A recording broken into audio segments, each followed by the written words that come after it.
Hello and welcome to my channel. Say hi to a happy day. In this channel, I would like to share tales and stories I personally picked and are my kids' favorite book stories. Let's enjoy listening while I read to you a story, Dracula's Last Birthday. Minions have roamed the earth since the beginning of time, before there was Gru. Before there were evil gadgets to invent, before there were supervillains who wanted to take over the world, there were minions. Ever since the very first minion crawled out of the ocean and onto dry land, these little creatures have been searching for one thing: the most terrible, wicked, and despicable monster they could find. The minions lived to serve. They had no trouble tracking down the biggest, baddest dinosaur, or helping a wicked pharaoh erect a pyramid. But even though they just wanted to help, something always went wrong. Whenever disaster struck, the minions kept moving. One day, they came across a dark stone castle. It looked creepy, creaky, and cold. It was perfect. The minions couldn't wait to meet whoever lived there. The minions pushed open the front door and peeked inside. Out of nowhere, bats came flying toward them. They cried, trying to get away from the bat attack.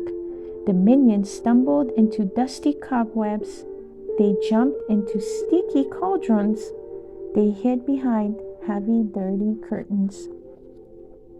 When the bats finally left, the minions came out of their hiding spots and looked around.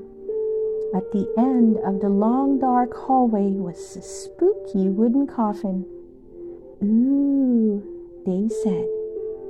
One of the minions walked up to the coffin. He knocked on the lid. It burst wide open. Dracula was inside. "Welcome to my castle," the evil vampire bellowed. "See, see, see," cried the minions. They couldn't believe it. They had found their new master. "Big boss, big boss, big boss," they cheered. The minions got right to work trying to help Dracula however they could. First, they decided to clean up the castle. Carl and Mike took turns sweeping the cobwebs. Soon enough, the two minions were tussling down the hallway. They bounced and rolled and rumbled all around until they got tangled up in an enormous web. Next, the minion replaced all of Dracula's melted candles. One by one, they removed the old wax. They carefully polished each candlestick. They gently put in fresh new candles. Then they lit them all with a torch. Finally, at the end of the day, the minions helped Dracula get ready to go to sleep. They hung up his cape, fluffed his itchy pillow, and reminded him to always brush his fangs before bedtime. Over time, Dracula came to rely on the minions and think of them as his friends. He even let them on a secret.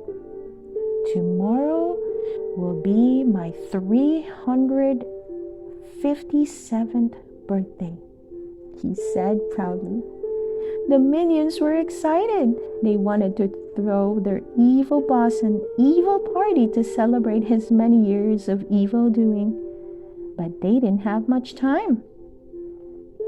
Kevin made a list of all the things they need to do: bake a cake, make drinks, find a great gift.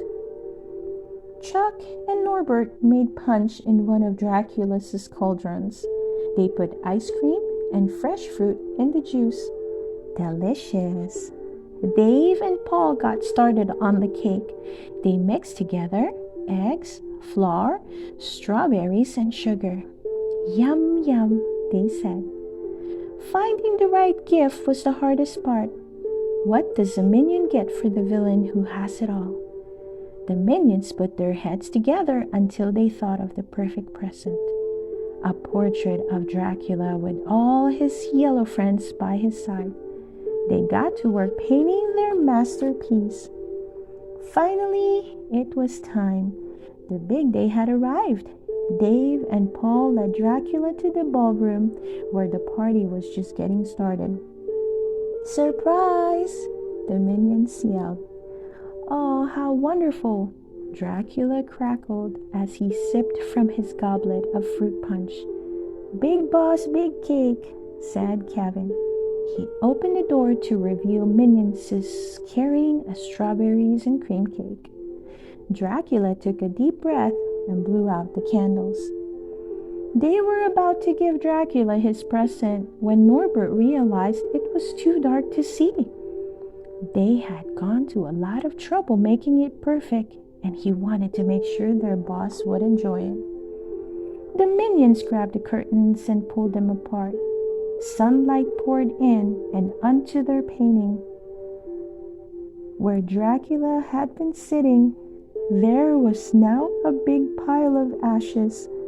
Minions forgot about the vampire's biggest weakness, sunlight. "Oh no," said Stuart, slapping his forehead. "Not again." Another evil boss. Another minion accident. The little yellow creature sighed and moved on.